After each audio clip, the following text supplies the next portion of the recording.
All right. Good morning, everyone. Welcome to Canada. No, I am not kidding. Today, we have Canada's leading five universities right here with us. Before we start the show, let me thank you all for supporting me and making High School Moms a name to reckon with.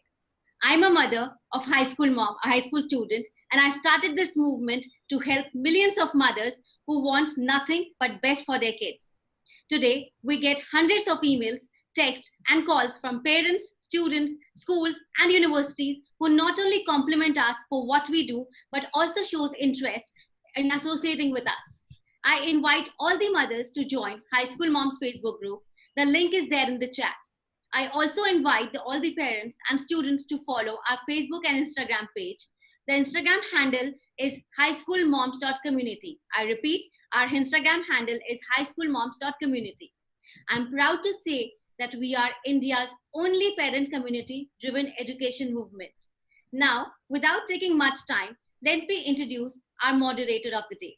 Mr. Abhishek Gupta is the recipient of prestigious Times Education Icon. He's an alumni of University of California, Los Angeles, Anderson School of Management.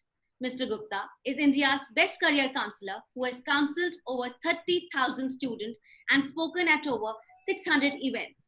We at High School Mom thank Abhishek Gupta sir for unconditionally supporting thousands of high school moms and helping us organize such an informative events. Without taking much time, I would like to request for Abhishek sir to host the show. All right, ladies and gentlemen, let's motivate our speakers for the day. Can you quickly in the chat for all of us and for Divya and for High School Moms, give me a big Canada. Give me a big Canada, C-A-N-A-D-A, and I want that in the caps lock. Give me a big Canada. That's the only way you are able to reach out to the mind, heart, and soul of our five panelists sitting here. And I don't want the chat to stop. So make it interesting for them. We are almost close to 700 in the Zoom room, and we are just 4 minutes into our scheduled starting time. So that is super awesome. Thank you. Thank you. Let the chat not stop. Let the chat not stop. You have to motivate these people to give you the right information. All right. Thank you so much, guys, for joining us. It's wonderful to see five of you taking out your time on a Sunday and coming here to enlighten and empower thousands of parents. Just for your information, we are almost close to 700 on the Zoom room right now. You can see that in your participant list. And we are way above 4,300 on Facebook. It doesn't get better than that. And without wasting time, let me give you quick insights what I know about Canada. One of the most beautiful countries I've visited, one of the safest countries in the world, literacy rate of 99%. Like what? I mean, only the infants are not literate, right? There, everybody else is. So what? A kid is born there talking or, you know, and all educated or what? Literacy rate of 99%. More than half of the world's lakes are in Canada. And you guys are here to tell our kids that it's a good place to study. I mean, for God's sake, let's accept it. It's a 4 years vacation that you're going to talk about. And study comes just a supplementary to it, is it? 10% of the world's forests, and in Delhi, where I'm sitting, I'm struggling to see the trees, okay? National parks, bigger than the most countries, and largest source of fresh water in the world. And ask me in Delhi how much we suffer for fresh water. So guys, you have a place that you're representing, which is like a heaven on the earth. And I'm very sure you'll be able to enlighten these 720 in the Zoom room already, and about 4,800 already on the Facebook. Okay, let's start with Apratim. Apratim, okay, so this is for all of you. You have 5 minutes to talk about your university, talk about anything that you want to talk, and please ensure that all of you will maintain the time. Ladies and gentlemen, we have Apratim Mukhopadhyay, representing University of Toronto, a great friend, a great professional who is spending his Sunday trying to motivate and inform you and me. Apratim, over to you. Thank you, Abhishek. Very warm good morning to all the panelists and the participants. And thanks High School Mom for organizing this great session that we are going to have today. So my name is Apratim, as Abhishek has introduced me, and I work for the Office of the Student Recruitment at University of Toronto. University of Toronto is Canada's flagship research university. We are, no points for guessing, located in and around Toronto. We are one university and 3 different campuses. So our huge community of over 70,000 undergraduates are divided into various kinds of communities that you will be able to find. And as we go ahead for today, we'll be able to let you know better on that. Well, university is number 1 in Canada. Globally, we stand at number 18, that is 1-8. Our global employability rankings are number 12. In all, University of Toronto is a great experience for those who tend to pursue that opportunity. Not only that we are a traditional university experience, but we have afforded our students this opportunity of designing the degrees themselves. So not only can you be cooped up in your primary area of your studies, but also you have this opportunity of working with anything that you are passionate about as your second major or a double major for that matter. Well, University of Toronto, as I mentioned, is the largest university by student population in Canada. We also are very serious about experiential learning. So if you choose University of Toronto to study at, what you're looking at is certain great paid work placement modules, which not only go on to provide you with that kind of pocket money that you need to survive or pursue your other pursuits while in Canada, but also provide you with this opportunity of gaining the work experience, which may come in handy later on. As far as the application and admissions process is concerned, we will go into great deal of detail later on. However, just to give you a gist of it, we work through a common app, a provincial common app known as OUAC, which is Ontario University's Application Center. And in terms of admission requirements, primarily we are looking for academic achievements in your high school. So whatever you have done outside of your studies in your high school, unfortunately, we will not be able to cater that because there is no further requirements as such, like standardized testing scores is one of the key requirements that we tend to get asked about. If you are from a curriculum which is non-US high school curriculum, for University of Toronto, you're not required to provide any standardized testing scores. Also, academic brilliance is something that we need. And in certain cases wherein, or certain areas of studies where they are very, very popular across the country, the world, and definitely at University of Toronto, we do have an additional layer of screening available known as supplementary applications. So other than that, no letters of recommendation, no personal statements as such are required. That's pretty much all. So I welcome all of you today again, and let's have a great session. Thank you, Abhishek. Oh, you muted, Abhishek. Thank you, Apratim. Thank you so very much. All right, guys, before we go on to the next speaker, my question to all of you is, what is the capital of Canada? Let's see it in the chat. How many of you actually know what is the capital of Canada? Oh my God. Okay, people still, some of them still get it wrong. Okay, most of them are getting it right. I was not expecting this. I was expecting more of Toronto's and less of Ottawa's, but it is the other way around. So our population is pretty aware of Pratham. They're pretty aware, all right? Pretty aware because everybody seems to be giving Ottawa. Well, right, those supporting High School Mom, Abhishek, I couldn't have expected any less. Right, thank you. All right. So I know I have given you a schedule of who will come next, but I am right now flipping it because as per the screen, it makes it easier for me to manage it. So Shreya, over to you. You are next on my screen. Good morning, everyone. My name is Shreya Podar. I am the Senior Recruitment Advisor for Ryerson University. So firstly, thanks a lot, Abhishek and High School Moms for this great session on Sunday. So before I get started about talking specifically about Ryerson, I'll talk a little bit about where we are located. So we are located in downtown Toronto. So we are not your typical university-based campus. We are right in the heart of the city. So if you're looking in terms of, being up and about and want to have more of an experience of a city, that's where Ryerson is placed, right in the heart of it. Coming in terms of student population, we do have a very high undergraduate student population, which is around 36,000 students on campus.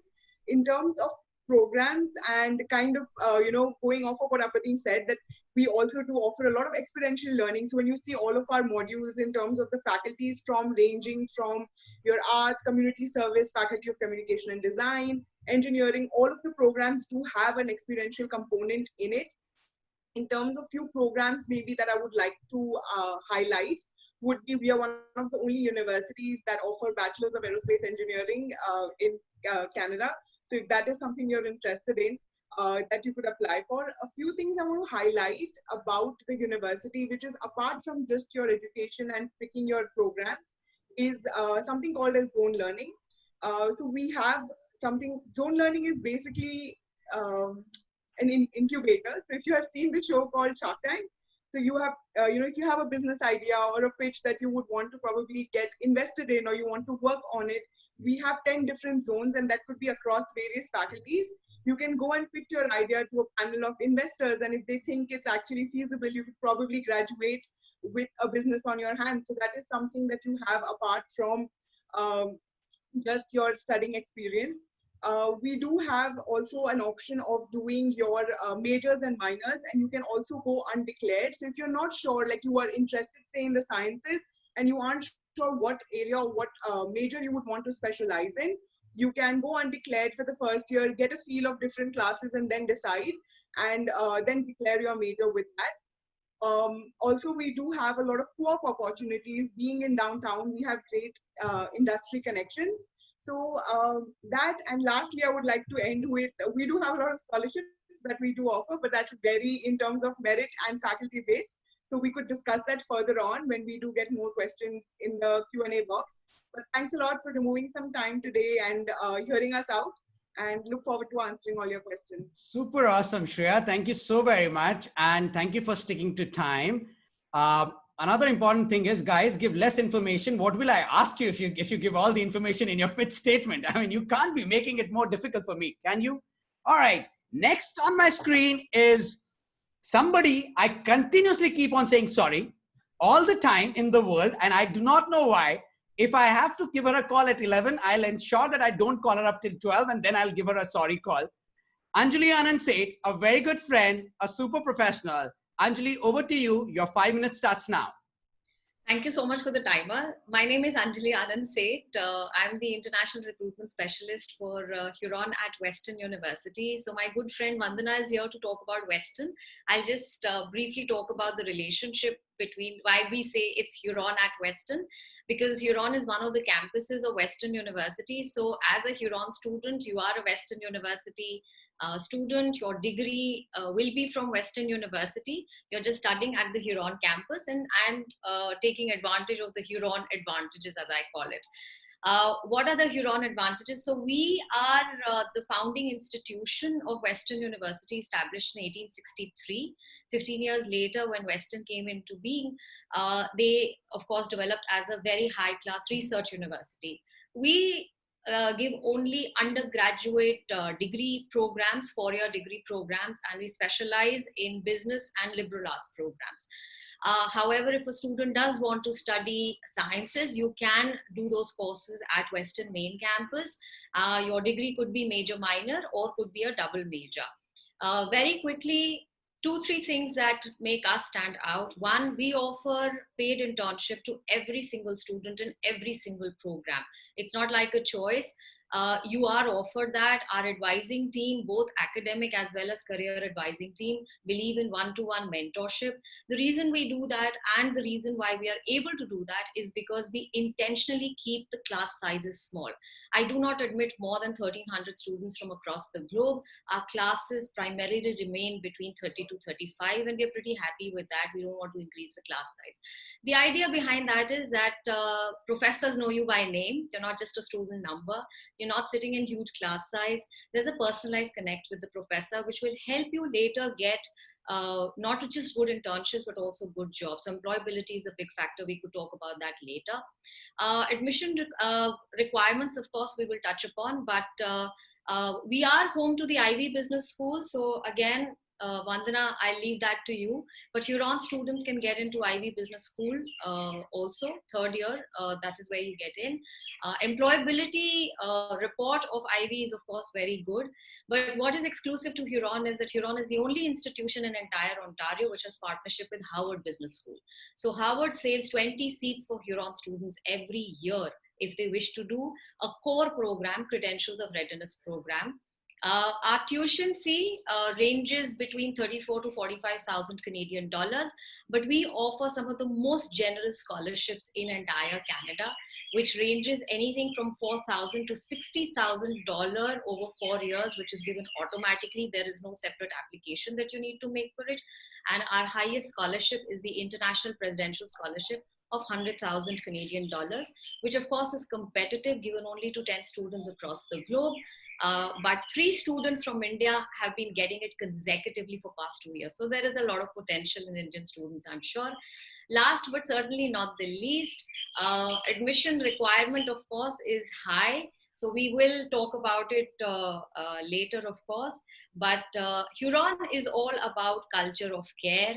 Our data suggests that 85% of the Fortune 500 Canadian companies have all had Huron graduates sitting in leadership positions.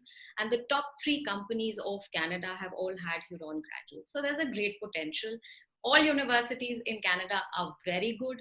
You need to find your right fit. Thank you. Oh my God. So she only left 1 or 2 things for me to ask, ladies and gentlemen. So if I don't have too many questions, I'll ask Anjali Anand Seth to do the pitch herself. Not many questions that I can ask. Next on my screen is somebody I really respect. Respect her for the experience.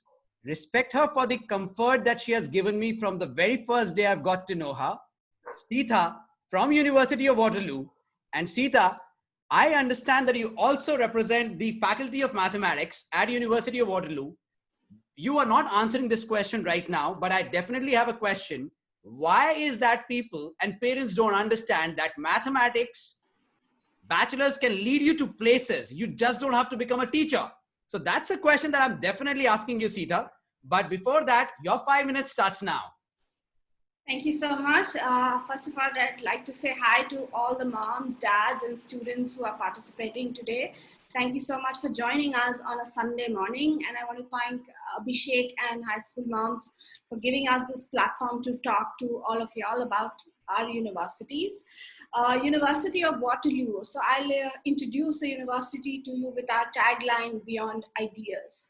So University of Waterloo was started in 1957 as a university that actually broke the conservative mold and went beyond the classroom. So we have from day one encouraged students to take what they learn in the classroom into the real world.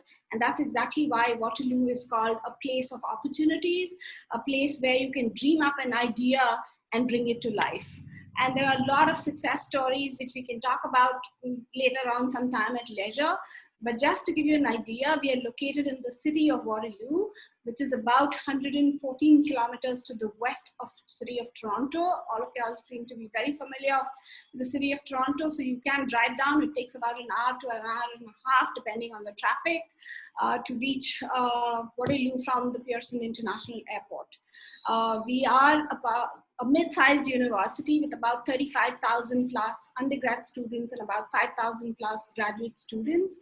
1 in 5 students is an international student. That gives you an idea of the diversity. There are students from about 160 odd countries. So you can imagine the wonderful environment you'll have to meet people from different countries. It's primarily a city of, education, because in Waterloo we have 2 universities and a college. The other university is Wilfrid Laurier, and there's Conestoga College. So it's a place where you can be sitting in a coffee shop or, in a bar in the evening, and you're going to hear students discussing about algorithms, about world peace and environment. So it's a very, very student-friendly population. The population average age of people in that town is about 18 to 25. So it's one of the youngest population. Waterloo is also part of the Tri-City area, which is Kitchener, Cambridge, and Waterloo. And together they are called the Silicon Valley of the North. And that's because of the pool of startups that happen in the city of Waterloo. One of the main reasons why Google Canada is headquartered in Waterloo. Again, the two main USPs, which we'll talk about later, is of course cooperative education, also called experiential learning, which all my colleagues have already spoken about. But we are very proud to be the largest and most successful cooperative education university in Canada. We have partnered with more than 7,100 employees across 60 countries, and every year 17,000 students go off for these co-op jobs. The maximum number of co-op jobs, since we are pioneers in co-op, are 6 semesters of work is when you can go out in the industry and work. And then of course, we are also very well known for our entrepreneurship culture, which is built into the ecosystem of University of Waterloo. We have a lot of success stories, and the saying that goes at Waterloo is that we cannot guarantee you will be a billionaire, but we cannot even rule out that possibility.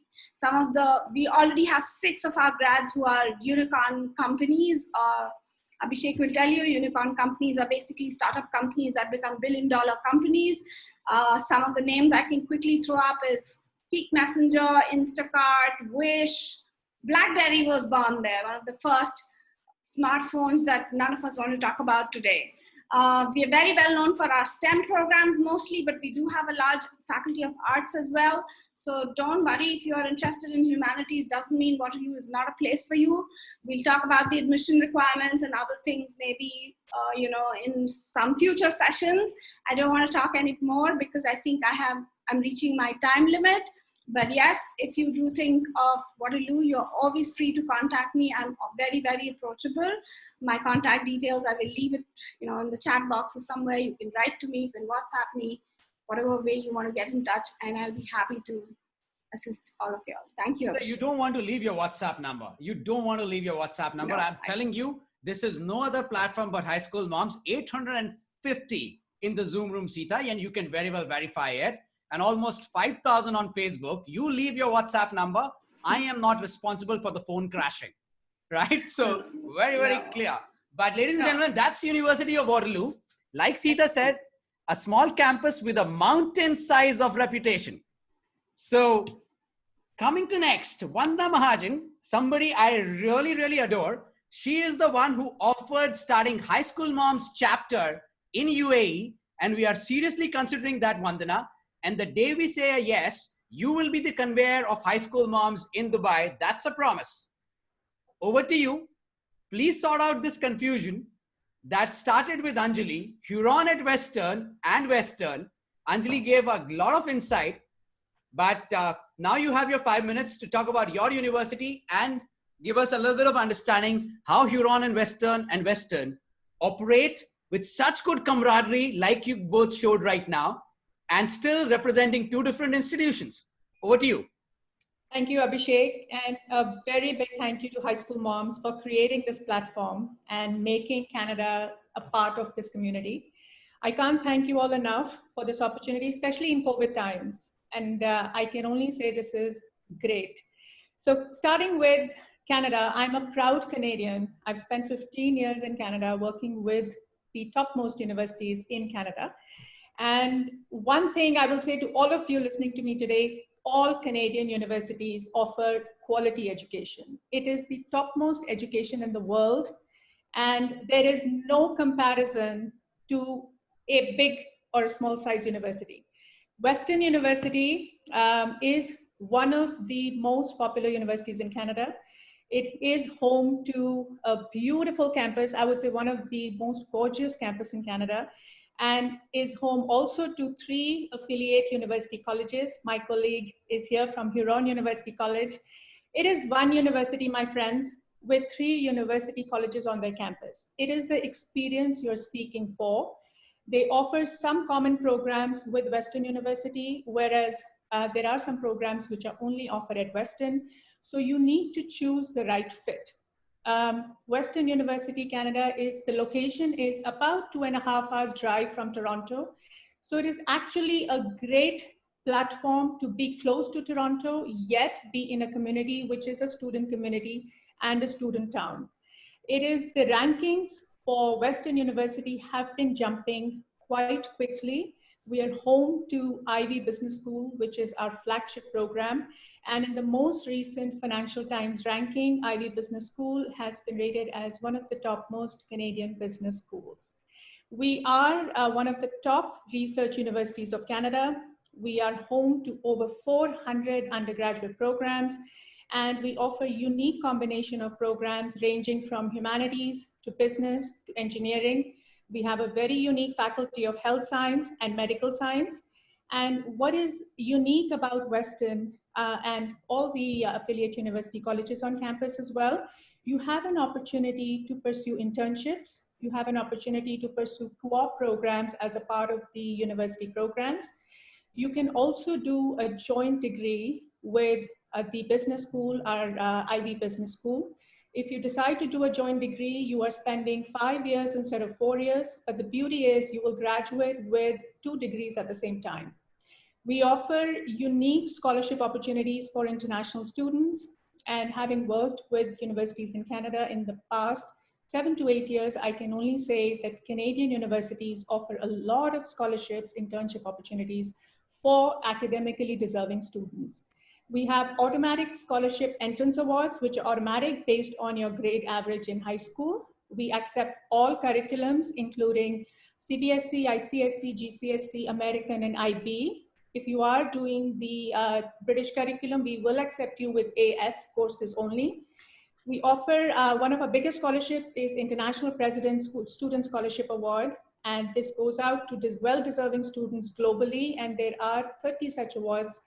And there are admission requirements on our website. So we do encourage students to apply through the Ontario University Common Application Platform. The application opens on October 1st. I can't talk enough about the relevance of applying on time. And Canada, as we all know, is gaining a lot of popularity. So to all the moms and the students and high school counselors, I do encourage you all to please suggest to your students apply as soon as possible and make the most of all the programs and opportunities available in Canadian schools. So I leave my discussion today, and I do encourage you all to ask questions later. Thank you again to Abhishek and all the high school moms today. Thank you, Anna. Thank you so very much. All right, ladies and gentlemen, that is like 5 amazing universities talking to all of you. And in the chat, we have given you a Google form. You can fill it right now. You can fill it later at the end of the session because the session is still very young. And you can definitely tick your preferences, which are those universities you want to hear from. And I'm very sure we'll request all the panelists here that their team can reach out to you, or you can reach out on their email IDs. Apratim, University of Toronto, by far one of the best in the world. What I understand is, and this was very, very peculiar, Apratim, I have been a career counselor, and I've always told students in last almost a decade or more of my experience, and I've counseled 30,000 students. I'm one of those lucky ones who every year has a UOT kind of an offer letter.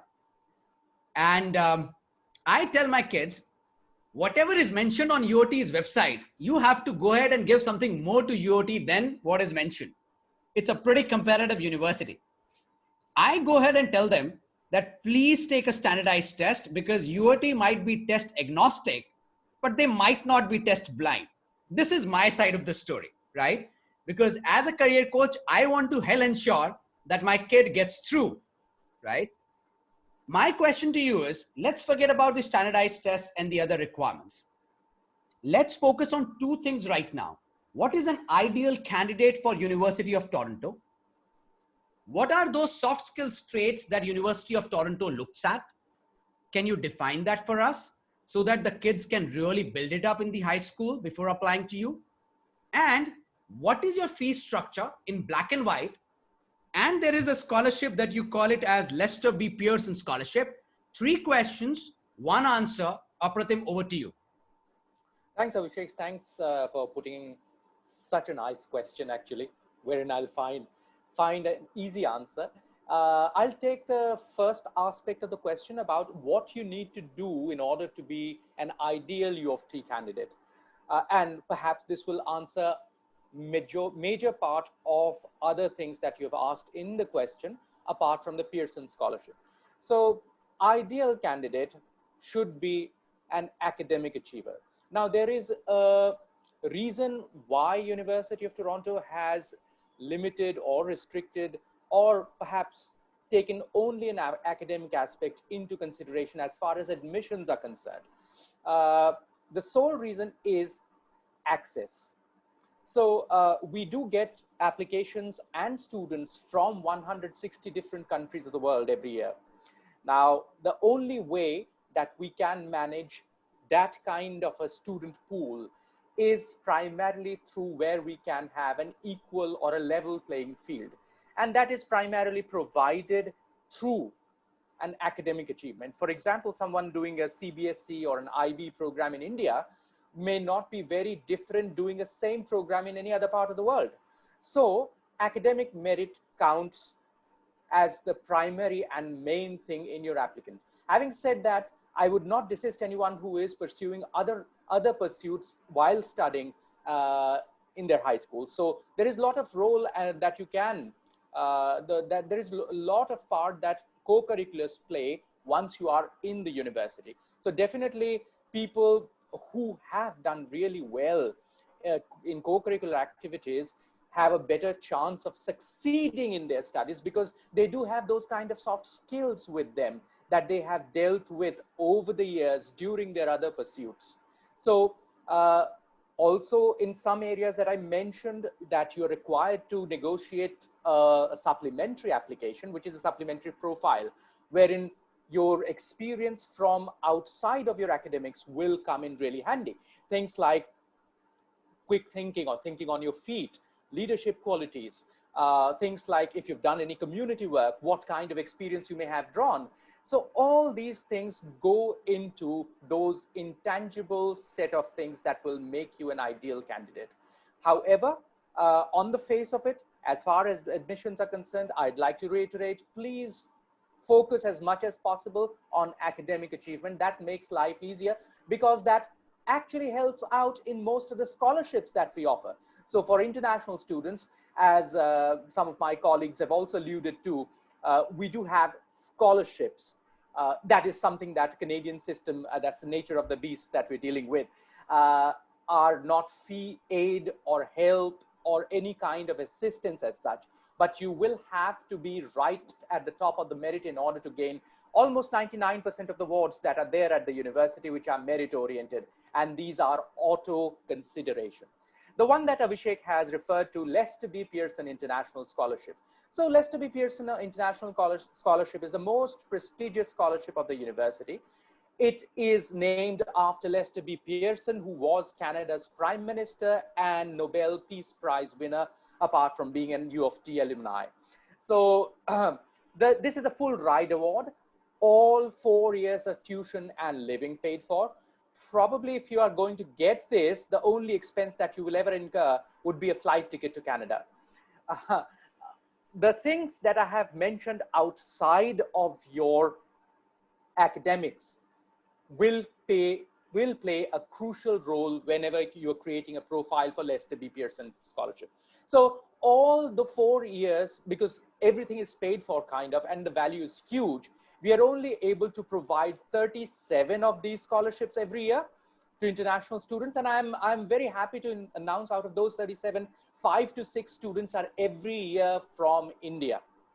However, and that's a testament to the kind of high schools that we have in our country. So it's actually very heartening that such a large percentage of students tend to be from India for such a prestigious award.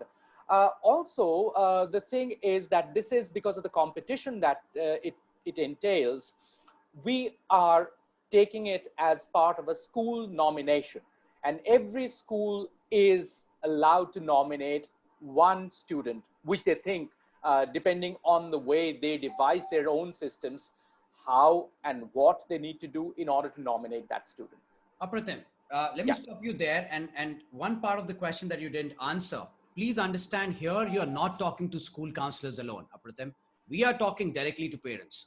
My question was very, very clear, and I'm going to be now Arnab Goswami to you, right? If you don't answer it directly. So, okay. My question is, what is your fee structure? Yes. And if you can just in black and white tell us your fee structure, because we do not want false hopes to be created, right? So what is your fee structure, Apratim? Well, Abhishek, the fee structure depends on what you want to study. So as I mentioned, we do have network of communities in terms of academics that we call faculties. So for example, most of the programs in Faculty of Arts and Sciences for this year, for example, it would have costed you about 57,000 Canadian a year. Okay. Engineering, for that matter, would have costed you 60,000 Canadian a year. So it all depends on what you intend to study and what resources that particular profile would want. Understood. Yeah. So ladies and gentlemen, like Apratim said, and like each of our panelists reiterated, there is a fitment to a university, and you really need to look out for your fitment. So the fitment could be that you are really fitting really well at University of Toronto, but you might not be fitting at Ryerson or Huron, or it could be vice versa, where you're fitting at Western and Huron, and you might not be fitting at Waterloo. It's very clear that we have to do our homework well as parents. We have to understand the fee structures well. We have to understand the capabilities and the abilities of our child and see what these universities are looking at. And that's when we decide and choose out of all the offer letters. But yes, an offer letter from these 5 is a good problem to have. So you definitely need to apply to all 5. Otherwise, you will not get it. Otherwise, you'll not get it. So you have to apply to all 5 and then pick a call once you know what is your fitment. Shreya, a very quick question, and I want a short answer. Toronto is possibly one of the safest cities in North America. You mentioned about not so traditional campus. Can you please tell me what is the advantage of having a campus like yours, which is not so traditional? It is absolutely in downtown. I, being a downtown guy, I understand that downtown means what, okay? So for mothers who do not understand this terminology, the heart of the city is called downtown. That's the most happening place. That's the place people hang out, shop. All the offices are there. That's what is called downtown, which Shreya Poddar was referring to. So Shreya, what are the advantages of having a downtown campus? That's one. And another important thing that I really like about Ryerson is that zone learning approach, right? But can you demystify it for us and simplify it for us? 2 minutes, not over that, Shreya. Thank you. Okay, so the first thing, like we were talking initially also about downtown and not being a traditional campus, is one of the biggest USPs is the weather in Canada kind of does get cold, we know that. So being in downtown, everything is still up and running. In terms of work opportunities, your co-op opportunities, all your big companies have their headquarters in downtown. We do have great industry connections in terms of getting our students placed for their co-ops and their post-study work opportunities. As of last year, 95% of our students did get placed. So that's a good number to get an idea in terms of the city. Being in the heart of the city gives you accessibility to a lot of things, and you're not just restricted, to just be in going to class and coming back. So, and there is a lot of socially and diverse, and I think all of my colleagues have also spoken about Canada as a country being very diverse. We all have students coming in from more than 100 different, various countries. So in terms of, culturally and socially having more of an engagement and learning what's happening with everybody and learning patterns, I think that helps a lot. So I think it's more so as a person, you need to identify what works for you. Are you a kind of person who wants to be in the heart of it all, like we, like to call it, and experience your education in that manner?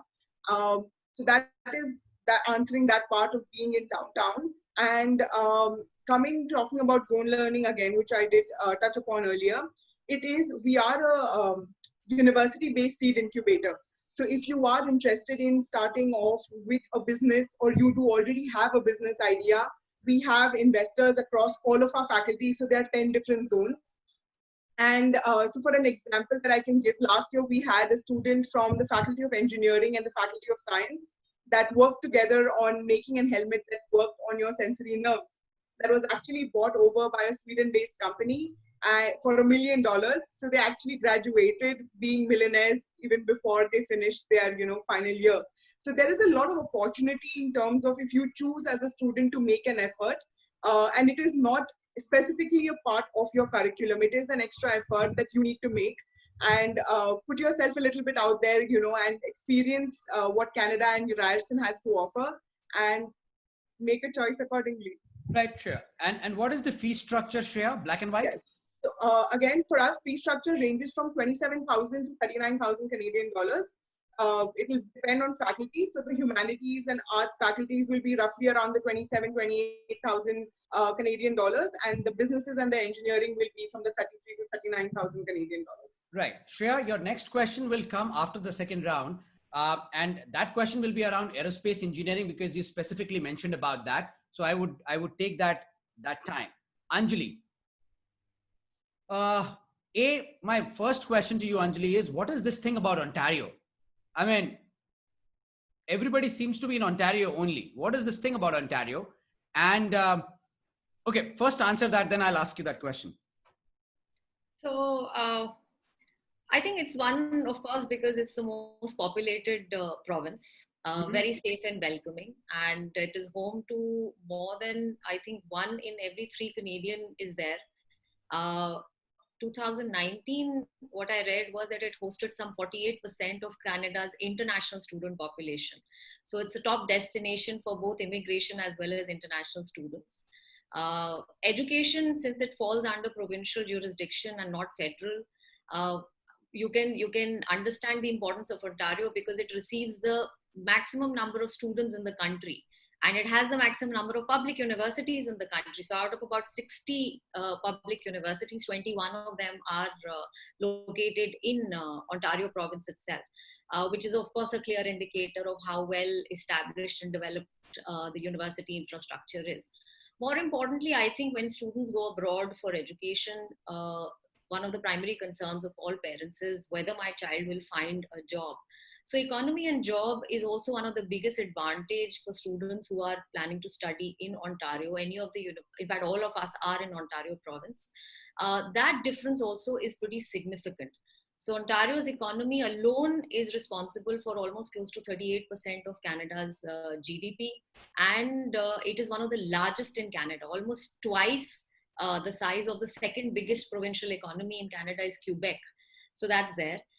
If you also talk about, the financial hub center, if you could talk about. So what I talk about to students when we talk about Huron University, we say that within the 2-hour radius of Huron actually lies Canada's financial engine.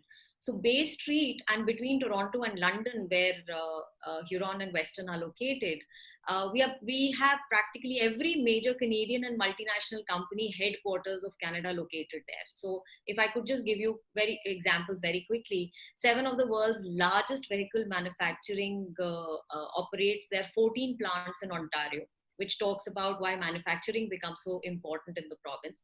If you talk about information and technology sector, Toronto, Ottawa, and Waterloo is now considered to be the new Silicon Valley of the world. It's called the technology triangle.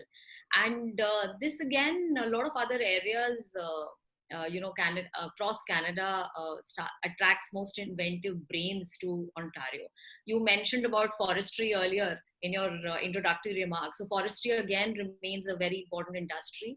And we are also home to journalism, arts, and culture. So I think you find it all in Ontario. You don't. Coming there. Sorry to cut you short. Coming there, Anjali. Yeah. So when you say it's such a big hub, it is the one of the finest financial hubs.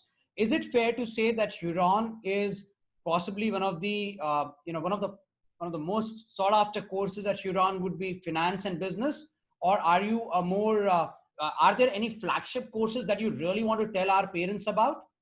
So yes, Ontario province province, a lot of students want to actually study finance and accounting, and as we mentioned earlier that we are home to Ivy Business School. I just like to add another data to it, that Bloomberg actually ranked Ivy Business School as the #1 business school. And one of my friends here talked about Shark Tank. So anybody who's a great fan of Kevin O'Leary, Mr. Wonderful in Shark Tank, he's a graduate of the Ivy Business School. So some of the top, people in the corporate sector have boasted about Ivy Business School, being graduates of Ivy Business School. Our own Chancellor, Mr. Prem Vatsa, he's the CEO and owner of Fairfax Financial Holdings. So that's again, the kind of investment, the kind of alumni that we have. Of course, because it's a financial hub center, you find a lot of students who want to study business. But it's a myth that in Canada, if you're a commerce student, you will be studying only business. If you're an art student, you will be going into the arts. The kind of flexibility, and my colleagues can add here, the kind of flexibility that all universities in Canada offer.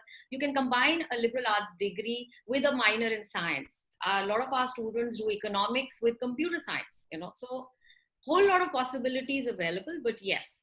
So like I say, ladies and gentlemen, I'll again cut Anjali short. Like I say, that economics plus computer science can lead you to data science, can lead you to some amazing futuristic options. And like Anjali said, you can go to Canada and study what you want to study. It need not be one-sided degree. It can be a major and minor degree. All right, Anjali, black and white, fee structure at Huron. So fee structure of Huron is decided by Western University. What Western University decides, all the affiliates copy that. This year, if I could say, the fee structure, depending on the course that you're going to be studying in, is between 34 to 45,000 Canadian dollars. So business courses is more expensive. Students who are going to be studying arts and social sciences will be paying about 34,000 Canadian dollars. That's what you're looking at. Wow, wonderful. All right, over to Sita. Sita, my first question, like I promised, for my parents, what all can one do if he or she studies mathematics at Waterloo? Very clear. And ladies and gentlemen, this is not about mathematics at Waterloo. You are 800 of this, 800 of you are still listening to us with 1 hour into the show. We hit the broadcast at 11:15. It's 12:15. I do not know. I'll ask the panelists, how many events do they go to when the actual number of attendees actually touch almost 900 and then slowly recedes for somebody who is not interested, definitely. And we're still holding on to 800 and we're still holding on to 4,300 strong, 4,360 on Facebook. So Sita, let's talk not as a university. My question to you is as a person who has been into careers, who's been guiding thousands and thousands of students year after year, phenomenal years of experience. What kind of careers emerge out of mathematics, Sita? So just to give you a little bit of introduction, which you already did in the beginning, I'm the recruitment officer for the Faculty of Mathematics stationed in India. And the primary reason for that is that there is a large pool of good mathematicians in India, but somehow it doesn't translate into even applications. So the one thing that I want to tell all the students, parents out there, that at the University of Waterloo, computer science is a program or a major that comes under the Faculty of Math. And that in some terms is good for me and in many ways is bad for me. Because when the decisions come out, school counselors hate me, parents hate me. I get calls, my child had 97%, you rejected us. So it is a program that is like 320 spots, more than 18,000 applications. So we are literally chasing a dream which can be achieved in so many different ways. So about the math faculty at University of Waterloo, we are a standalone faculty of mathematics, which means we are not a department under the Faculty of Engineering or Faculty of Science. So what does that mean to a student? To the student, it means that we have the length and breadth of math programs. Many of it you never even knew existed. So we have like 500 courses, 45 different majors in mathematics. And this is not something unique to just University of Waterloo. Anywhere where there is a very big math faculty, you will have those options. So if I talk to a computer science student and say that, okay, you're applying for computer science, what do you want to study? And invariably, it's going to be artificial intelligence, machine learning, data science. So just to tell you, these are all fancy names for mathematics. True that. True Okay? that. Yes. So if you want to do computer science and you still want to make sure you get an opportunity to achieve those, dreams, that is absolutely the best thing you can do is to apply for mathematics. So you just think of it, you are applying to a company like maybe Facebook as a data analyst. There is a student who is a master's in mathematics and you are a student with a master's in computer science. Is the employer stupid to say that I don't want a mathematician doing my data analytics and I think a computer scientist is better? It doesn't. You have the same platform. So that's one thing. So if you're planning computer science, math, wherever you study, will still give you the same dreams. You have to study advanced statistics to be good at machine learning, to be good at artificial intelligence, to be good at data science. Now the second question, what can I do with the mathematics? I invariably have this question where school counselors don't know what to tell parents and parents have called me up. My child applied for computer science, has got into mathematics. मेरे को बच्चे को math teacher नहीं बनाना है. I hope everybody understands Hindi out there. But that's not the only thing. I respect math teachers. They are fantastic. They are great. But there is so much more you can do for mathematics. There are two things I'd really like to share because I don't think I have all the time on earth. I can go on. So two things I want to say, which I share with students mostly. These are my favorite stories. One of our master's student who was a student of combinatorics and optimization. This is a program which basically gives you the shortest route from Dawla Kuan to Karol Bagh. It's combinatorics and optimization. So basically he was studying that program and during his master's, he took the help of his professor and went to the Sick Kids Hospital in Toronto. Now I can't say this word, so I've written it down here. It's called craniostenosis, which is basically a malformation of the skull where children are born with a defect in their skull. So the skull shrinks faster than it's supposed to. So this impacts the brain and they are born with a lot of issues like blindness, mental challenges and all that. So they have to be, the surgery has to be performed on them before they turn 2 years old. So the student of mathematics, along with his professors at math, actually developed a mathematical algorithm to help the surgeons do their surgery in such a way that they just have to input some mathematical data and it'll tell them how big the scar should be, how deep the scar should be, so that when the child grows up, there are no scars on his face, and how safe it will be to make those incisions on the brain. So this is what mathematics can do. We were featured in the Medical Journal of India last year in November. Check it out. You can Google it, you'll find it, for developing the first mathematical model for a human kidney. So if there are patients there who have multiple disorders, dealing with diabetes along with kidney disorders, then how much of fluid do they take? What kind of medication will lead to what kind of after effect? So they can mathematically model this before they prescribe the drug. So you can take mathematics to medicine. You can take mathematics, so whether Juno goes to Jupiter and comes back with data, or whether it's the stock market, you're predicting the weather, you're predicting COVID-19, how the hell it's going to pan out. It's all mathematics. This is literally the best time to be a mathematician, kids. It doesn't matter where you study mathematics, but if you're good at mathematics, you don't have to be an engineer or you don't have to be a computer scientist. And ladies and gentlemen, just to tell you, Sita was kind enough. My son is now preparing for CEMC from University of Waterloo. It's a department of University of Waterloo which holds these computational mathematical examinations, competitions, whatever you call it. And you definitely should Google CEMC and force your school to hold CEMC for your children, so that could be an entry gate to University of Waterloo. We can't promise you that, but that could definitely be an entry gate to University of Waterloo. Coming to you. Just 1 second. I'm sorry to interrupt you. So during the COVID period, CEMC's number of hits have gone to 10 million. And just because it's a platform from where you can do all your love for mathematics, if you're a gifted mathematician, you're going to find problems that are going to make you think out of the box.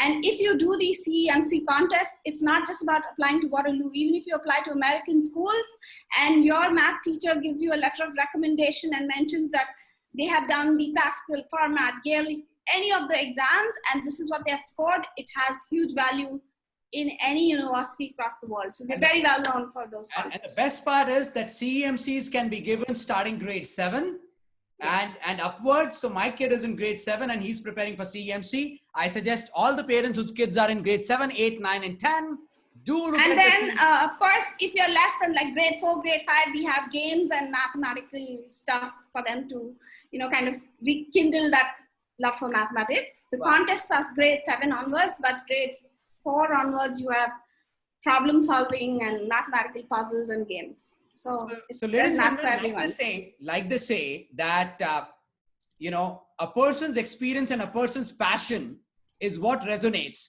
And look at the passion with which Sita talked about mathematics. And just for your understanding, for the parents whose kids are younger right now, and they are yet to choose with maths, without maths in high school, please allow and convince your child and explain your child that there is all the relevance in the world to study maths till grade 12.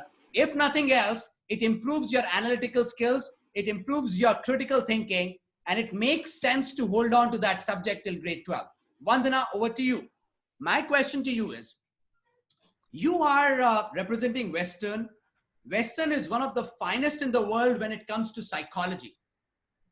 What I'm aware is that it is among top 50 to study psychology in the world. Top 50 out of lakhs and thousands of universities, right? Can you please tell me what all can I study as a student along with psychology at Western? What are the possible combinations of majors and minors? And please definitely tell me about the fee structure of Western. Also, tell me what are the kind of scholarships that you have to offer. Okay. Thank you, Abhishek. That's a fantastic question. Yes, you're very right. Psychology at Western is one of our strong programs. We are ranked top 50 in the world globally. Western offers psychology as a Bachelor of Arts or a Bachelor of Science degree program. And as all of my colleagues have mentioned again and again, that a Canadian degree is a very flexible degree. So you can really combine your main core program with another major or a minor, whatever is available on the campus that you are studying. So at our campus, psychology can be combined with, let's say if you have passion for economics, you could combine it with economics. You have a passion for health science, medical science. You have passion for management. You could combine it with a minor in a business economics degree. You have a passion for a language. You could combine it with an international language as well.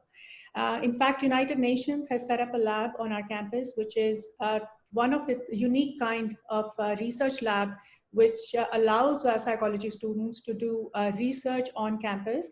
And it's available to all our students, whether at Huron, King's, or Brescia. And it's a fantastic facility. So our programs are similar in cost as Huron. Western keeps the cost sort of standard across the border. Our tuition fee ranges from 35,000 Canadian dollars to up until 45,000 Canadian dollars, depending on the programs you're applying. We do offer different kinds of scholarships for international students. The first of its kind is an automatic entrance award. So this is automatic based on your final grade 12 average. So when we get your board results, AS results, A levels, IB diploma, you can get up to $10,000 to begin with. Our International President Scholarship Award is $50,000.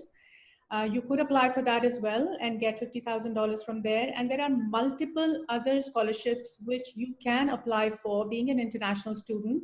And each of these scholarships has its own criteria to apply for.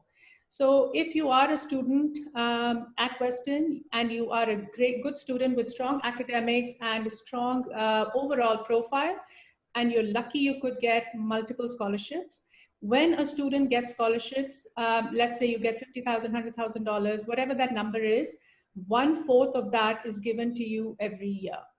So this is in a nutshell what our scholarships look like. And I do encourage all the students to apply early again because our programs are popular. This year also, we were oversubscribed for most of our programs. So apply early, make the most of your admissions and scholarship opportunities at Western. Nice, nice. All right, super. Tell me one thing. Do you have something like a January 2021 intake? So Western does not admit students in Jan. We primarily admit students once a year, that is in September. In exceptional circumstances, you could, sort of request us for a Jan intake, but in all possibility, we recommend students to apply September of each year. All right, ladies and gentlemen, so that clears that question which was there in Q&A. There is nothing called a January 2021 intake, answered by Vandana Mahajan from Western University. Second round, and my request to all the panelists is that this is going really strong. It's one of those days where 700 plus are still holding on to the Zoom, 1.5 hours into the discussion. So please give me some time of yourself and let's do a couple of quick rounds. Apratim. Okay, another request to all the panelists. The Q&A is flooded with questions. If you guys, while I'm talking to somebody else, can answer some of the questions in the Q&A on your university's behalf. Also, I'm opening the chat box for all the panelists to now keep on shooting their coordinates so that people can reach out. If there is an email ID where people can write to you, ask you some questions, please shoot out your email IDs. Apratim, the question to you is, you rank almost 12 in the global employability index, right? Which means that you're right up there, right? I do understand that, there are scholarships, there are fees, and you are very, very selective when it comes to students. Can you tell me what are the basic parameters of scholarships at University of Toronto? Is there a set parameter that we can tell our parents that, okay, we will look at these 5 things? And I understand that you were very candid in saying that academics is one of the most important ones, right? So what is the kind of academics are we expecting for U of T? So Abhishek, as far as exact parameters, it will be, the basis remains academic. The same basis that is for the admissions process, that remains for the scholarship process too. However, the field that you're applying again, it will depend on where you're doing. For example, as I didn't mention the fact that we offer 700 first entry programs for students to choose from. So for example, some of the programs are really very, very popular, like business programs or psychology programs or economics, physical and mathematical sciences, engineering, or computer science for that matter. Now, in these programs, you can easily expect something that corresponds to an excellent grade as far as the grading system goes. Like if you talk about a CBSE or ICSE school student, that will definitely run into like mid to high 90s kind of score. And there is an advantage. You may get an admission if you have an early 90s probably, but in order to be right there to get a scholarship, you may have to do a bit more than that. So that's simply put. All right. So Apratim, like Sita said that, mathematics can take you to places. I just want to understand, how does university, I understand, I want you to explain it to the parents, right? Because they're tired of listening to me all these years. So can I study computer science with something else at University of Toronto? Definitely, Abhishek. So there is a concept called breadth of studies, and that is attached to the theme of all 4-year undergrad degrees. Definitely for University of Toronto. And I believe Vandana also alluded to the fact that one can go on and design their degrees in Canada if they're going for an undergrad study. So again, when you make that application, you will have to choose a primary program area. You do not have to declare yourself in the sense that you do not have to declare majors, minors, specialists, etc. right at the beginning. So the first year remains pretty flexible, has sort of some of the core areas that you need to study in order to fulfill the requirements for that primary area, but the rest of it is entirely up to you. How do you design your degrees? So when you go into your second year, you should be able to declare yourself in terms of specialist, majors, or minors. And here comes in the role of your academic advisors, who will be assigned to you right from your first year at your school. And you will be taking their assistance, and you must take their assistance in order to deal with what you want to do as part of your sort of two majors or a specialist and a minor, depending on whichever area you're passionate about, depending on whichever area interests you more than anyone else. So for example, someone studying engineering and wishes to study art history can have both the majors taken together. So that's something that is open to them. Some of them, some of the students who have done computer science were really passionate about music. Go ahead and then done something of an ensemble music program as a second major. So all of these possibilities are available, and hence the theme, design your degrees, which is pretty unique to these degrees. Wow, design your degrees in Canada. Does it get better than that? One of the finest places to live and settle down. I'm going to pop this question to the universities. I know that they're going to hide away, shy away, because their universities don't allow them to talk about the visas. Their universities don't allow them to talk about the stays. But I'm going to put it, let them say no, that they can't answer. I'm not letting them go just like that. But meanwhile, almost 700 of you are still there in the Zoom room. Quickly, once for me, give me a big YAY, give me a big YAY and tell these universities that you guys are listening and you guys are looking at Canada as one of the destinations where you want your child to study, where you want your child to settle down, one of the finest places in the world to live. Please remember, for all those who think that when we are talking about Canada, we do not love India, it's not true. We are Indians, we love India. What better than that, that you go to Canada, make a mark for India, earn a lot of money, send it back to India so that India is earning a lot more. So that's called being a true Indian, right? When you're being globally competitive, that's called being a true Indian. So give me a big YY. And guys, I want the YY in the caps. Some of you are giving it in the small letters. It doesn't, I can't hear small letters, all right? Show it to the panel that a big YY is important. All right. Shreya. Aerospace engineering. You said you are one of the very few in the world which offers it at bachelor's level. But you also have courses and in the creative industries. What I understand is that you have courses in communication and design, media and production, film production with business. So two, I'm going to ask you to pick two, rather three, and quickly, Shreya, it's 2 minutes. That's it. Okay. Aerospace engineering, film production with business, and sports media. There are a lot of people whose kids are highly interested in sports, but they cannot go to, let's say, play a league, but they want to stay inside the sports fraternity, right? So all three, one by one. Aerospace engineering, what is the kind of program are we talking about? Okay, so talking about aerospace engineering, like we mentioned, we are one of the 3 universities in Canada that offer it at the bachelor's level. When you start studying aerospace engineering in your first and second year, you're actually studying aerospace design and flight mechanics. Then going into picking one area of specialization in your third year, when you either pick, like, say, aircraft, spacecraft or avionics.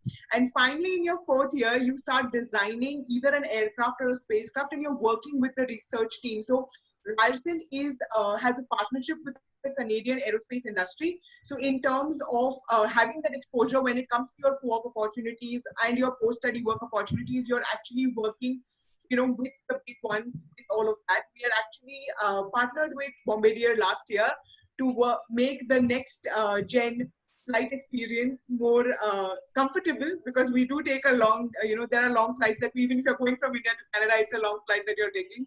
So to make it a bit more comfortable, so we are working on those things.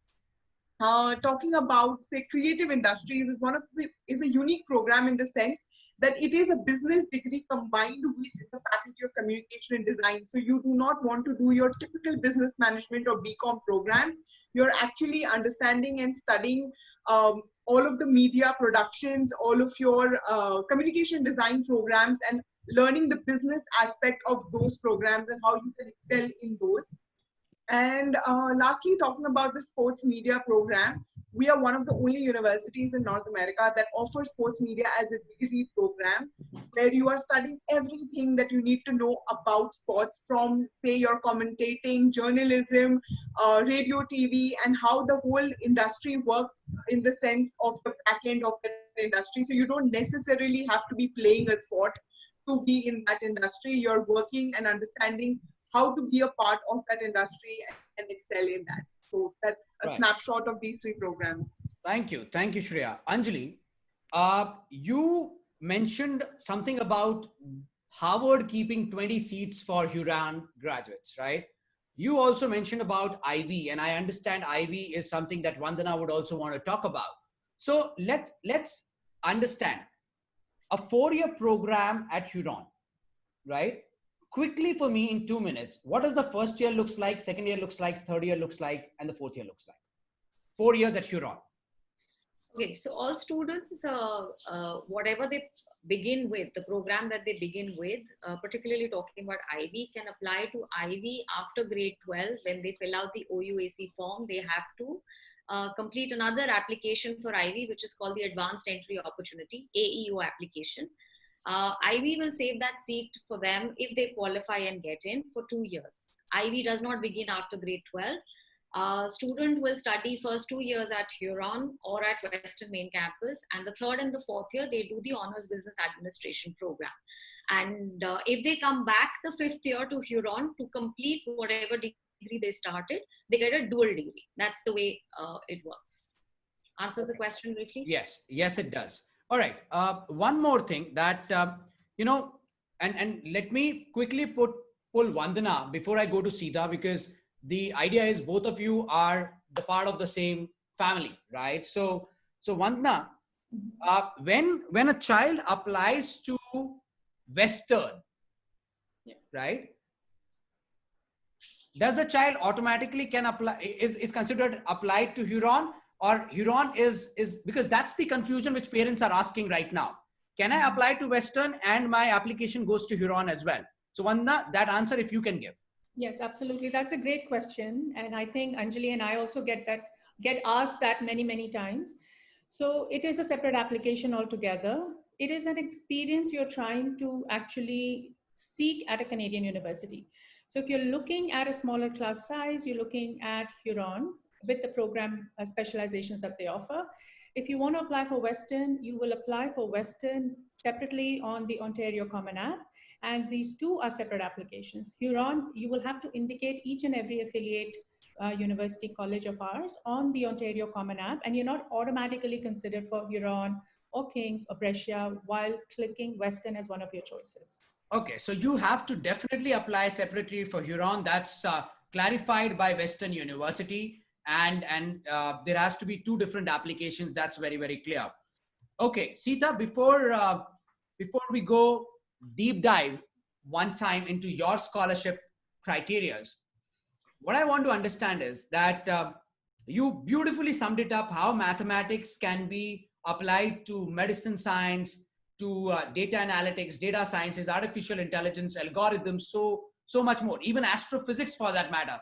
For somebody who is highly interested in physics, can definitely look at studying mathematics. So at Waterloo, what are the kind of options are we looking at for the candidates to apply? So let's say today, after hearing you, there are 100 applications which want to come for Waterloo's Faculty of Mathematics, right? But they are not really sure if only maths is what they want to study.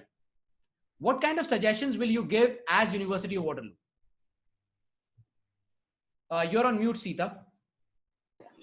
So first thing is, if you're interested in mathematics, you're allowed to just apply for a bachelor in mathematics. So in the first year, your courses are pretty similar to what a CS student studies. So basically you study a little bit of algebra, calculus, some computer course, something in communication, and 1 elective. So at the end of your first year, so your elective can be any subject or anything within mathematics. So at the end of the first year is when you declare your major under the Faculty of Mathematics. So there are 45 different majors that you can do.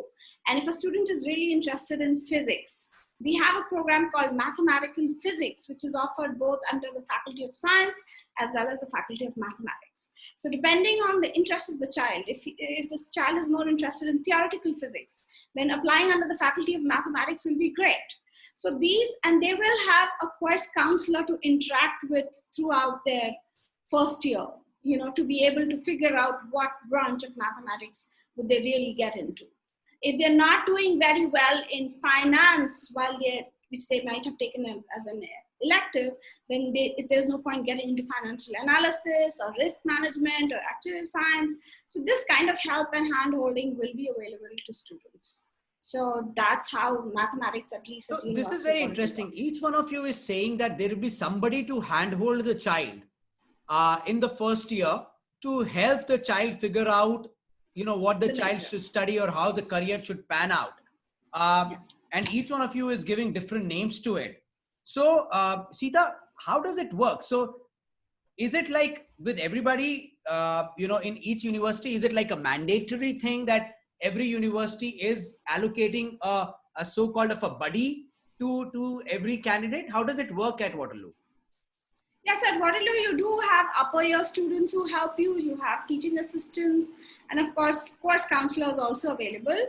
But one thing students and parents have to remember, that you need to ask for help. Right. It's not like, everybody is invited and that sort of help is offered. Some students are very clear in their head and they know exactly what to do. They don't need any help. They're good to go. But if you are having any gray areas, or you're struggling with anything, whether subject wise, or you need extra classes, extra help, you need to go to the Student Services Center and ask for that help, and they will depute somebody to help you, at least at Waterloo. And I think most Canadian universities have that sort of a support system, but the important question is ask for help. It does not just walk into your room and say that I'm here to help you. Okay. And is there something called computational mathematics? Is that kind of a course available at Waterloo? Yes, there is. So basically what computational mathematics does is handle really large scale computer related issues. If it's a mathematical problem that is too large, sometimes, it can take like thousands of pages for you to actually get to the answer. You use computers to do that. So it's basically like 50% computers, 50% mathematics. So we do have computational mathematics. It's also a very popular program at University of Waterloo.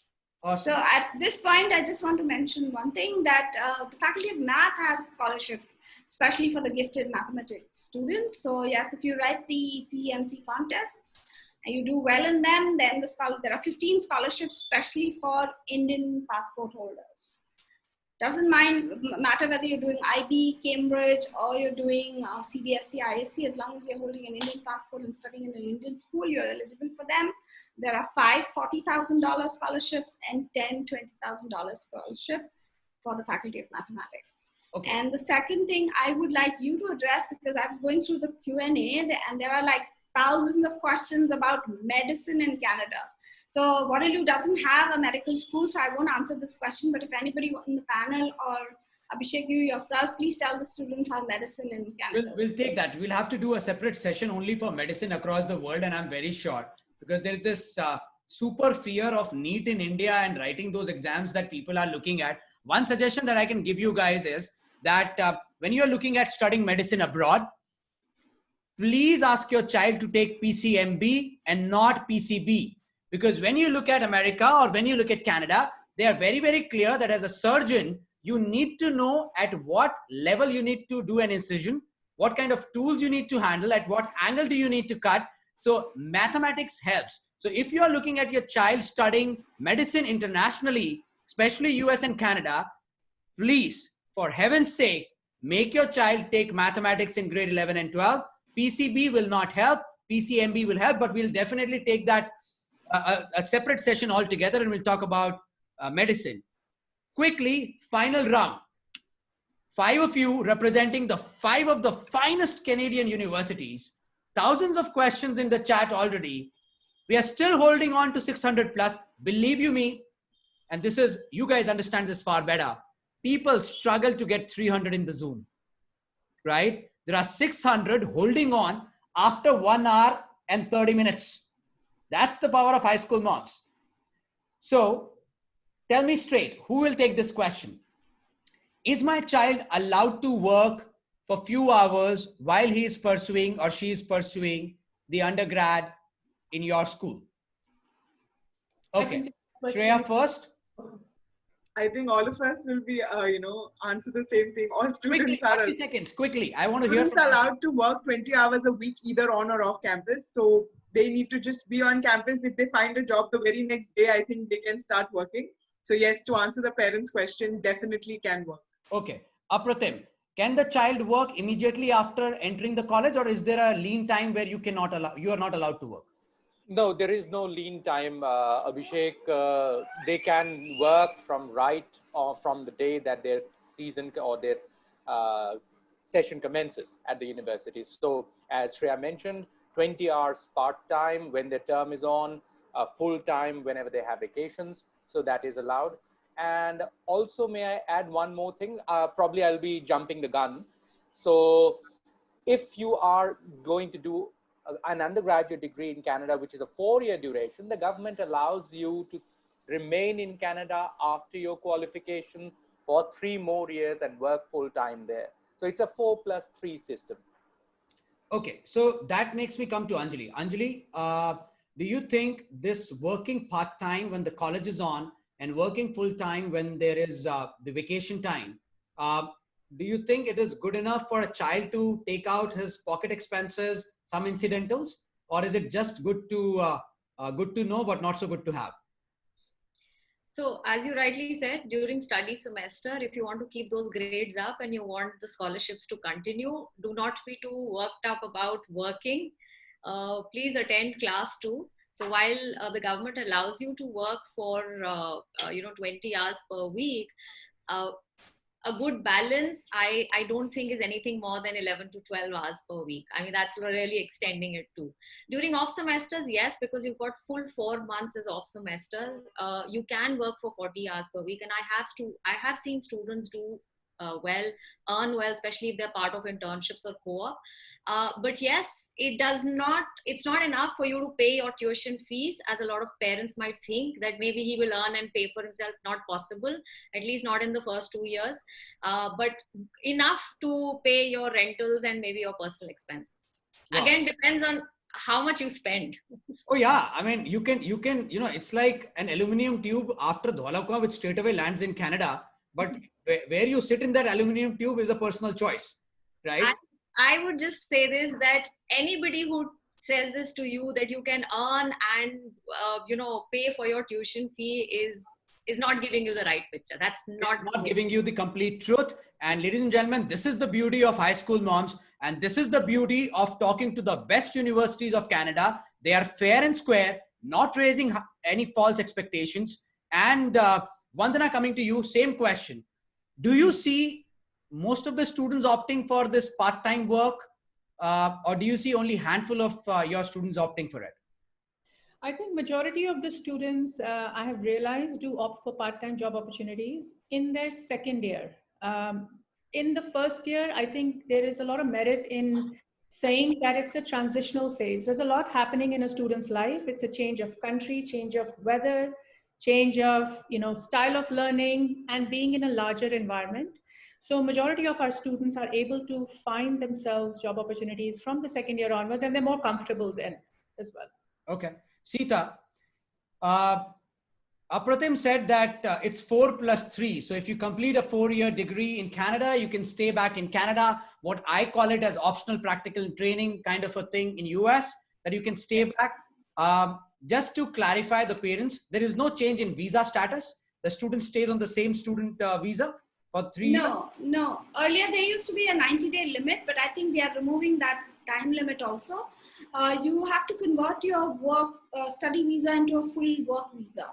So you have 90 days to find yourself a job and convert it to a work visa. And when should a child start worrying about it? Is it in the final year, or is it in the penultimate year? When should a child start worrying about it? What I've heard, I'm not an expert at visas, but what I've heard is that 90-day limit is also being removed. So as long as you're keeping the immigration office in the loop, that on the 90th day you still don't have a job, but you think you'll find it in the next month, you can wait. But you have to make sure that the immigration office is aware of it. You don't go underground and try to do fishy things, because Right. that can get you deported. As long as you have them in the thing, you have time to convert your study visa Right. to a full work visa. Right. So I have this question, and after this, you guys will have to be ready with your parting statement. We're almost done with our time limit. So Apratim, this is to you. I call myself a big time feminist, right? And that's where I joined the gang with Divya, and I said that let's empower the mothers, because if once you educate a mother, you educate the entire family. True, I agree. Even though I am sitting in Gurgaon, which is so-called the cosmopolitan mini Manhattan of India, I still come across a lot of parents who will say, I'm ready to send my boy, but I might have a question mark sending my girl, it's way too far, right? Any one of you who can just tell me, have you seen over the years, the female population coming to Canada has gone considerably higher? And can you convince the parents that whether it's a boy or a girl, Canada is the place they should consider? You are the university which is safe. Apratim, starting with you, and one by one, you will finish with your parting statement too. So answer this question and the parting statement, please. So to answer your question, Abhishek, what is the concern? Concern is safety or security. You think that your girl child may not be able to cope up as well as your male child? Of course, that's completely untrue, because if you're talking about the Canadian context, it is rather one of the most, perhaps it could be the most safest of all places around the world. And there is no such distinction as you can find out once you land there, between what you can do and what you cannot do in terms of being gender specific. So it's absolutely the similar kind of roles that the females play, the same kind of roles in And terms the of your number of work and studies. applications have gone up over the years, Apratim? Yes, definitely. There is a sizable number of female students from India now who are going abroad, particularly to Canada and definitely to University of Toronto. And I'm sure that everyone else is also seeing this similar trend in this direction, which is a very, very big positive. Wow, So, wonderful. yeah. Your parting statement, please. Well, definitely, if you're looking for a great education, please do consider Canada as one of the best in the world, not only in terms of the quality of education, but also in terms of opportunities outside of education that we are able to provide. So with that, I'll close my parting statement, and I'd like to see many queries from all of you later on whenever we are able to connect. Thank you so much. Ladies and gentlemen, that's Apratim Mukhopadhyay from University of Toronto, one of the finest universities, not only in Canada, but in the world. Shreya Poddar, your parting statement, please. I think I will just end by saying that probably reach out to all of us, understand the program you're interested in, and make like an informed decision and apply early. I think I want to reiterate that, so that you get into the university of your choice and you you're more aware about your requirements and prerequisites. So yeah, that's about it, and have a good rest of the Sunday. Wow, wonderful. Do you know, guys, that you have more than 300 forms filled where people are asking specific queries, and this is after you have clarified your fees, and this is after you've clarified everything that is required to be clarified. Okay, before I go to Anjali, the award for Google Mini goes to Chanakya from Thrissur. I'm in grade 10. How can I spend the next 2 years on my profile to reach a great liberal arts university? Chanakya, I promise you, I will answer this question in next 45 minutes after the session is over. And that time, I will even send you the tracking code of your Google Home Mini. So you will have this answer. But if Anjali Anand Seth wants to answer this question for Chanakya, and with her parting statement, Anjali, over to you. So I think what Chanakya needs to do in the next 2 years is ensure that not only do you do academically well, but also balance it out with good co-curricular. Because while academics is important for admission, a lot of universities will also, as Apratim had also mentioned, and that goes for Huron too, we do look at your co-curricular to review your scholarship if your academic is not making you eligible for good scholarship. Most importantly, coming to your question earlier of safety. So a lot of parents ask me, aapki beti hoti to aap kya karte? And I just need to share this, that this year, in this COVID year, September 2020, my daughter is going to Canada. She'll be studying psychology with economics at Huron. And I didn't choose Huron because I was a representative, but I genuinely believed in what they offer. So obviously that was a choice. But I told her that if you ever wish to study abroad, Canada is the only country I will send you to. So we never even made an application to another. And look at it from the perspective of global politics today. I think Canadian government was the first government to really reach out to all the international students to soothe their anxiety. 1st of July, we opened our visas.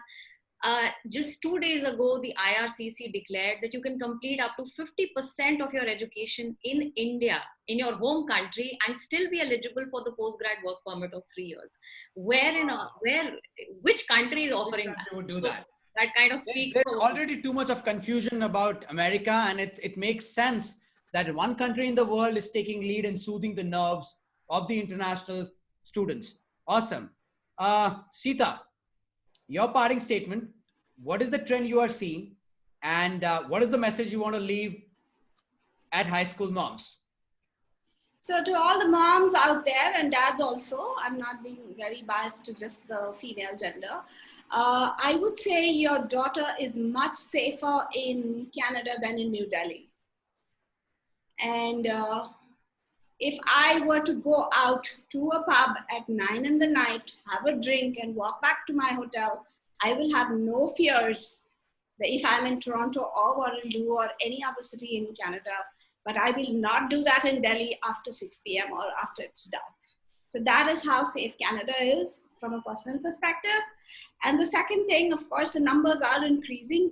At the University of Waterloo, we have a scholarship which is called He for She.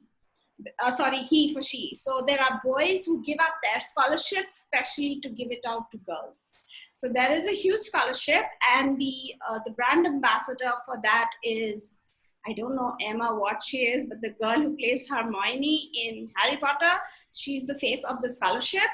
And so we do give a lot of scholarship. And in the Faculty of Mathematics, we have a gender ratio of 50-50. So we are very proud of it that we have 50% women, and we celebrate women in mathematics every year. We had Justin Trudeau who came out in the open and talked about the women in mathematics at the University of Waterloo. So yes, there are scholarships. It's a very, very safe country. And my parting statement to all of you young mathematical wizards there, I think I can't get that math thing out of my head. If you love mathematics, study math wherever you feel like. Don't have to come to Waterloo, but please do study math and make a career. We have institutes like the Institute of, the statistical one in Calcutta.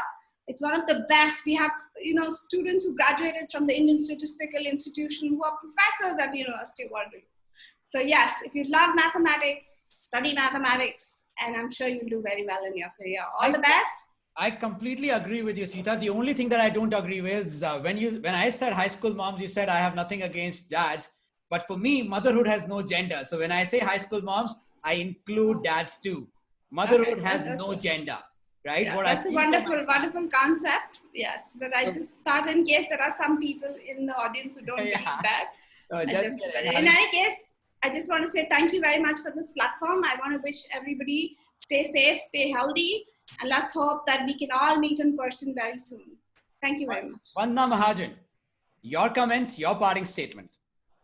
Yes, so firstly, thank you, Abhishek, again. And I'm a very passionate Canadian. I've lived in Canada for 13 years and have 2 girls of my own who were born in Canada. And I cannot reinforce more that Canada is by far one of the safest countries in the world. And it has been declared by United Nations for past 10 consecutive years, the best country in the world to live, to educate yourself or your kids, and to have a future. So having said that, I would not hesitate sending our daughters to Canadian universities anywhere in Canada. It is by far the safest country in the world, and it has proven itself again and again. And we are seeing in the worst pandemic in the world, Canada has come out strong, and the students were at the forefront of the Canadian government and have been taken care of for those who were stranded in Canada and were very well taken care of, in fact. So good luck to all the high school moms, and be rest assured your kids will go to the right place. Thank you, Abhishek. Thank you, High School Moms, for this platform. And it has been a wonderful opportunity. Thank you. Thank you so very much, everybody. Ladies and gentlemen, that is Anjali Anand Seth, Vandana Mahajan, Sita Apratim Mukhopadhyay, and Shreya Poddar, representing the best of Canada for all of you. From our side, one time, let's give them a big thank you. A thank you in caps locks. Thank you in the caps locks in the chat. This is what I want from you guys. Give them a big thank you. Make them feel that their effort of taking out their personal time from their families and give you the information that you desired is worth it. Please go ahead, fill in the form that is there in the chat. My team will put in the form right now. Fill in the form, and I will request these universities to reach out to you. Please take my suggestion. There were a lot of questions, and in the presence of these 5 universities, I'm again telling you as a responsible career coach who has mentored 30,000 students. 1, you definitely have to apply to all 5. 2, having an offer letter from any one of them is a good problem to have. Not all problems in the world is a bad problem, right? So having an offer letter is a good problem to have. 3, find out the university you are fitting the most. Are you a person who wants individual attention? Are you a person who's looking at a huge campus? Figure all that out. 4, they say SAT is not mandatory. I say, please go ahead and write it. And extra information never hurts. It never hurts. They will definitely have a look at it, even though it is not a mandatory part of their application, right? They will definitely give value to it. Sita is nodding when I say it. Sita, do you have something to say on this? Yes, absolutely. So when there are 2 students sitting at the same grade point, the SAT becomes the differentiator. If you've done an AP Calculus BC and have a 4 and 5 or a 5 and 5, suddenly you're the best mathematician, you know. So thank you so very much, Sita. Thank you. You get points for those standardized exams. Thank you. That's it, ladies and gentlemen. That's University of Waterloo's rep in India, Sita, telling you that if there are 2 students and 1 seat and somebody has given the SAT score, we'll definitely look at it and might consider it. All right. Thank you so very much, guys. It was lovely talking to you. Anjali, thank you so very much. It was wonderful having you second time in a row. Vandana, thank you for joining in from Dubai. You are looking as ravishing, as pretty as always. And I do look forward starting the High School Moms Dubai chapter there.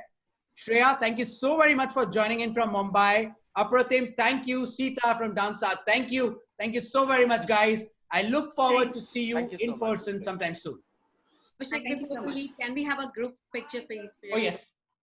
Okay, because when all of you were speaking, it was coming really rare. Okay. 1, 2, and 3. Thank you, guys. Thank you so very much. I look forward to send you my greetings in person sometime soon. Yeah? Thank you so much. Bye-bye. Take care. Bye. Thank you. Bye-bye. Good seeing you all. Bye. Bye-bye. Take care. All right, ladies and gentlemen, that was Study in Canada. 5 of the best universities represented by Apratim from University of Toronto, Shreya Poddar from Ryerson, Anjali Anand Seth from Huron, Sita from University of Waterloo, and Vandana Mahajan from Western University. Keep joining, keep supporting High School Moms. Go out there for all the mothers. Go out there and be a part of High School Moms Facebook group. This is specifically for mothers. For fathers, like Sita said, we are not biased. We have a Facebook page. All the fathers can follow us on Facebook page or follow us on Instagram handle. Our Instagram handle is highschoolmoms.community.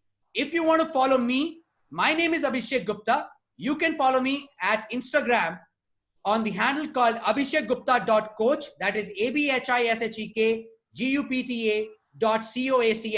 My email ID is mail@abhishek.coach. That is mail@abhishek.coach. abhishek.coach. Until next time, stay home, stay safe, have a blast of the time with your kids. If their kids are in high school, they're just 2 years away from landing in Canada, and that's the time you would be really proud. Spend each and every moment with them. Family time never hurts. Thank you, guys. Thank you so much. Thank you.